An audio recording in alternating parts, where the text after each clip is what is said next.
longest range in game as well. So Adagio definitely it's a suitable pickup as going up against Vox. But we do see the Celeste being banned out by the side of J3X Inferno, and that kind of boggles my mind.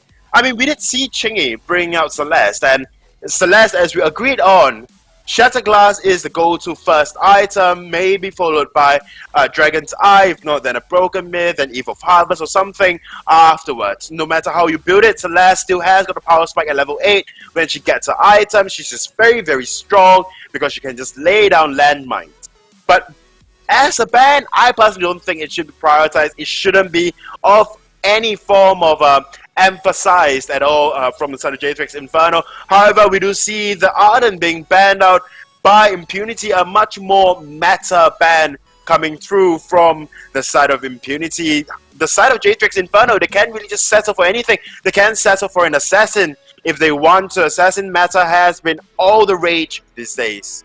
Yeah, I think a Kestrel could also be picked. We saw a lot of Kestrel last game. He's a really good hero, even against Vox. In a straight 1v1, Kestrel's probably going to win that, especially given the range advantage you have, especially with Glimmer Shot. So I think that would be a reasonably good pick to try and, if not counter the Vox, try and play against the Vox in lane, unless they decide to go with the weapon Adagio, which you never know. Maybe J3X are going to pull that one out again from SEA. And so if they do that, they've obviously got Lyra, they've got Lance. We said Finn was played quite a lot by Renegade mainly, so maybe they're going to bring that out. And of course, Grace is still pretty strong. So the Arden ban is all right, but it's not really that much of a priority because there are so many other captains that can be picked. I don't quite like Adagio being placed on the captain role, unless, of course, you tell me this particular Adagio that we might see on the captain role have got the gift of live talent, you know, granting the fortified health as well. Yeah, he has the legendary talent. When he heals, when he ults, it does heal. But we're going to see the double heal comp. Ooh,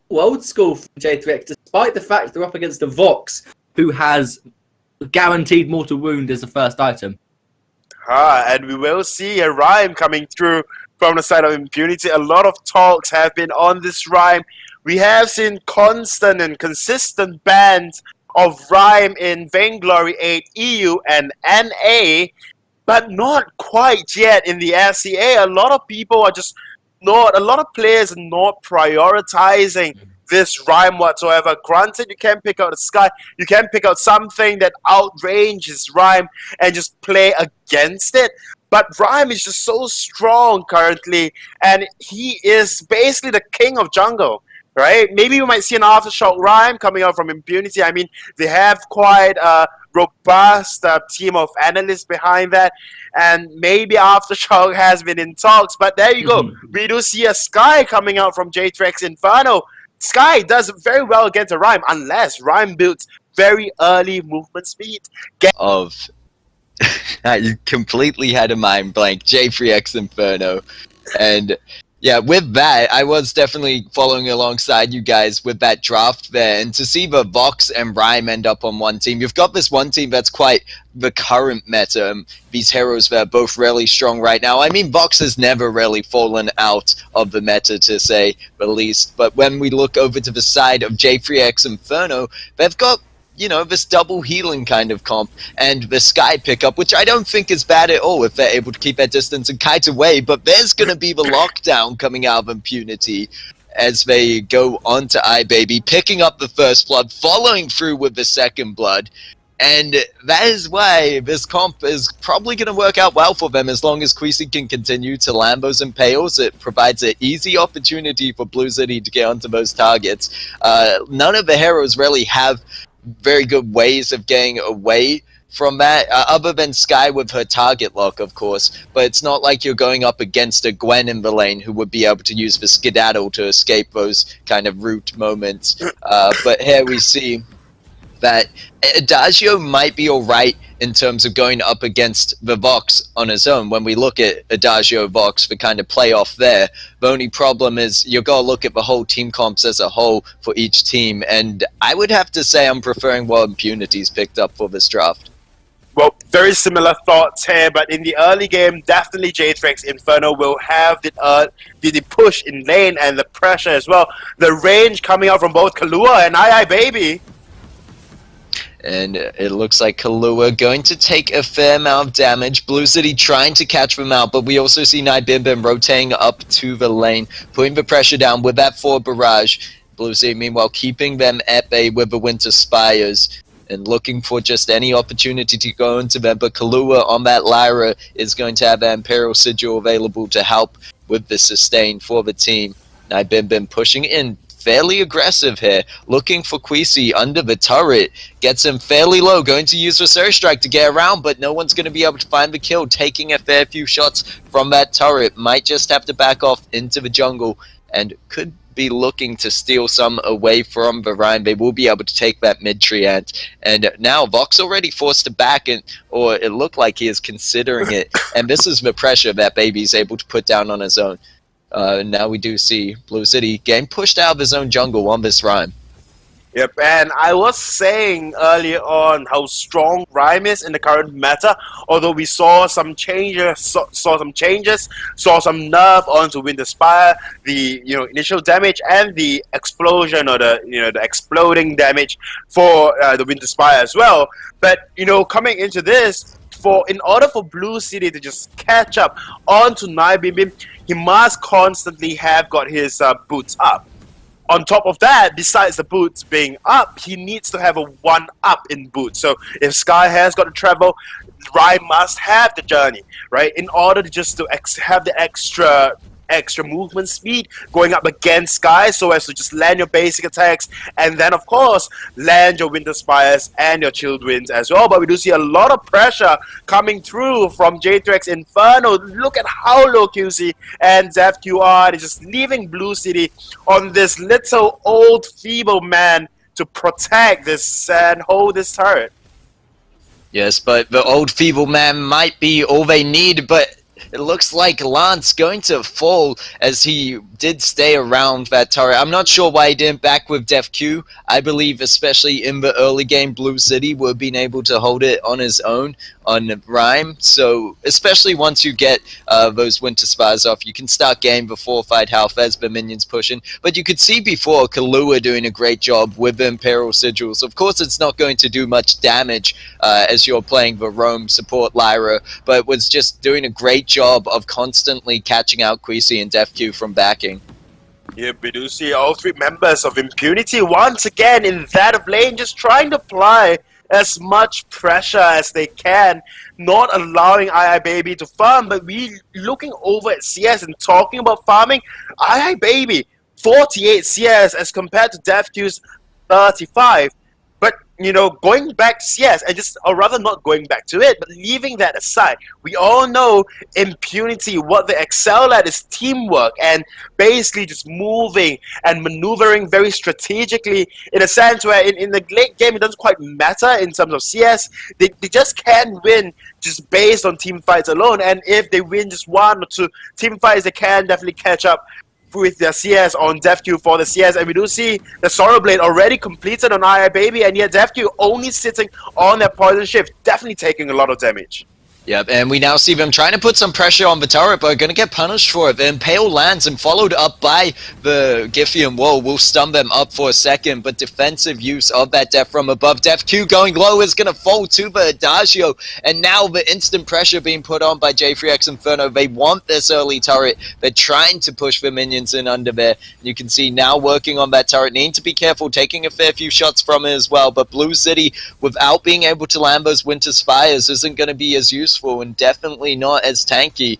And the 4 barrage just has such range on it at the moment. Sky's able to kind of poke from afar, and Adagio, just as soon as he gets in there, of course, going to have so much attack speed, so much damage. And there's the death from above, doesn't catch out DefQ quite so, but Quisi going fairly low, needs to be careful. Baby gonna be in the front line, gets caught out. The Valkyrie, this is gonna be the turnaround from Impunity as they catch out 1 but not 2. They get Baby and Nibim. They could go for a return turret. It's only Kahlua protecting it at the moment, and they're going to push their advantage here. Yep, they can definitely push this turret. The amount of damage coming out from Blue City and DefQ on this very early game built Vox, and now the next blood might just go down, or rather go to Impunity, if Kahlua just continues staying there, not able to catch out DefQ on that TP, means that Kahlua will not find the kill for herself or for himself. But that changed. Basically what happened then was they just overextended, you know, just put themselves out of position, so much so that, you know, Impunity can just take advantage of that. Like I mentioned before, Impunity works the best as a team, in a team, and they can basically capitalize on every little mistake that you make throughout, because their macro plays really just, you know, outscales a lot of teams' macros overall. DefQ opting for the poison shift in the early game, going into the breaking point, means that he is going for the very cheap build. So early game, he definitely will have the power spike. This Tail and Tower definitely will go down to the likes of J3X Inferno if they continuously push this lane out. Ooh, but maybe not if they get caught out and impale, but there's going to be a Verse of Judgment in return. Doesn't stun anyone out, and it's just going to be Baby stuck in the middle, getting caught out. Kahlua now getting chased down by DefQ. Will they be able to pick up a kill? It looks like they're going to let them roam free, but meanwhile, 9bibim in the jungle trying to escape the clutches of Blue City, and Queasy was able to push Queasy off, but Blue City is going to be on the chase, deciding to leave it for now. So good job, and you can see the potential here with the Sky play, that into the late game team fights can get turned around if they're able to position themselves correctly and not get caught up like they did before. And the problem was that rarely you could see them being so over-aggressive, and they got punished for it. You really need to be careful against this kind of team with such good lockdown between the Lance and the Rhyme. And meanwhile, if you're so focused on getting away from them, Vox is just going to be dancing around you as he always does, building up those breaking point stacks, and yeah, just becoming a menace into the late game. Yep, looking over to build. Impunity, or rather DefQ on that Vox, has got the poison shift, has got a breaking point, a lot of attack speed, a lot of chance to build up damage. And talking about damage, Yep, we see that there's a lot going down across the board, and Baby gonna be the first to fall again. Lyra is going to use those boots to get out of there, and it looks like they are going to be able to find the safety of their own jungle. But meanwhile, Impunity, looking for more, might go for this gold miner. They do pop the vision on it, so I don't believe there'd be a contest, but perhaps Kahlua and 9bibim don't want to just let this go over into the hands of Impunity, going to try and do something here. Kahlua needs to be careful, however, is already quite low. And there we go. Luckily, DefQ able to push away Kahlua and 9bibim and help their team just secure that safely. And then we look over to the gold lead so far. I mean, both teams have a turret in their name now, but the kills going over in favor of Impunity, having 6-2, and it's pushed them up to 22.6k over to the side of 20.5k. So they're a fair bit ahead here, not too much, and it's definitely, you know, the side of Inferno are able to catch up on this. They just need to be careful going into these fights. Baby, always the first one to fall, and it seems like he gets, it's quite tough for the Adagio. He really has to stand still a lot of the time when attacking, or at least isn't so mobile, and that's why I said at the start of the game why I thought, you know, it's definitely going to be quite an Impunity favored game because of the fact of the only team on Inferno, that only team member on Inferno that really has that mobility as the Sky.